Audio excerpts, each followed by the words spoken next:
Halo guys, selamat pagi. Oke, hari ini ada sedikit pengosian lah untuk kita. Jadi sekarang nih saya dibawa kereta Land Cruiser sebab semua cek dia punya brake nih, dia cakap tidak makan. Kalau macam dia tekan pedal brake satu kali, dia tidak makan. Mau dia pam 2-3 kali lah baru makan dia punya brake. Oke. Jadi kebiasaannya masalah ini selalu berlaku lah. Oke, ada leaking di bagian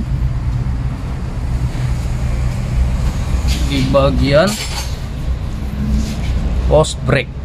Kita perlu cek lah dia punya hose brake nih. Kalau dia leaking, pandai juga brake kita tidak makan. Mau 2-3 kali pump baru dia makan lah.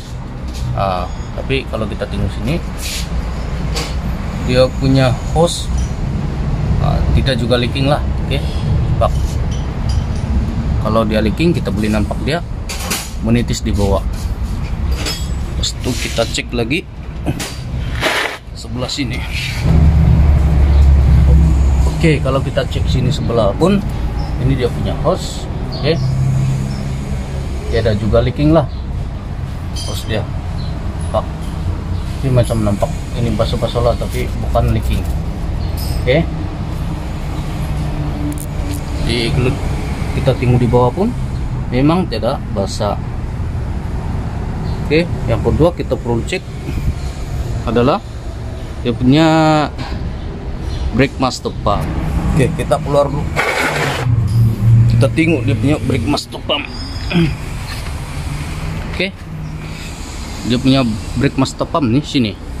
Tapi saya difahamkan owner kereta nih, dia baru tukar dia punya brake master pump. Dia beli second hand lah. Dia beli second hand brake master pump. Jadi bila dia sudah tukar, dia punya masalah brake tidak makan tuh tidak settle lah. Oke. Walaupun dia sudah tukar dia punya brake master pump. Jadi apalagi yang kita perlu cek untuk masalah brake tidak makan. Oke, leaking kita sudah nampak. Bagian depan dia tidak leaking lah. Jadi bila saya cek dia punya kereta nih, saya nampak di bagian belakang. Oke, dia punya brake cylinder.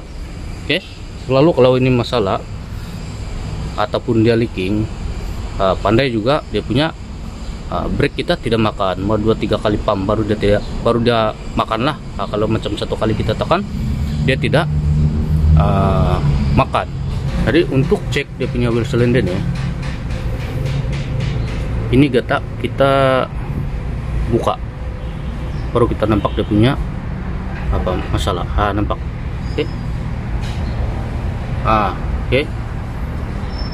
Dia punya wheel cylinder nih sudah rusak. Nampak. Oke, jadi itulah kenapa dia punya brake nih tidak makan. Walaupun sudah tukar dia punya brake master pump. Oke. Walaupun dia sudah tukar brake master pump, tetap juga tidak makan sebab dia punya wheel cylinder leaking. Oke. Nampak. Leaking dia punya wheel cylinder. Jadi inilah dia punya punca. Kenapa bila kita tekan brake 2-3 kali baru dia makan. Tapi selalu masalah brake tidak makan nih bukan samalah. Kadang-kadang ada masalah brake master pump, masalah leaking ataupun rusak lah, ataupun ada leaking bagian-bagian hose brake. Tapi untuk case kereta dia nih, masalah dia adalah ini wheel cylinder leaking.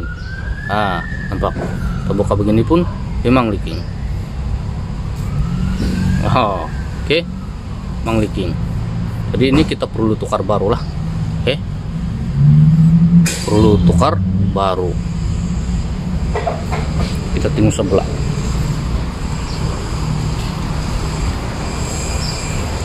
Oke, di sebelah pun sama juga. Kalau macam kita tidak buka dia punya apa nih, kondom lah kan, kalau kita panggil ini kondom, dia punya getah. kita tidak nampak dia punya masalah. Jadi cara dia untuk mengetahui dia punya masalah ini, kita buka dia punya ini getah, kita buka dia punya getah lah. Pak, nampak tidak leaking di luar, tapi kalau bila kita buka,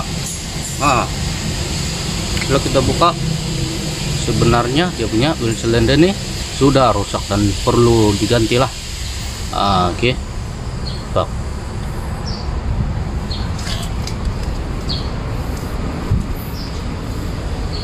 jadi begitulah masalah dia.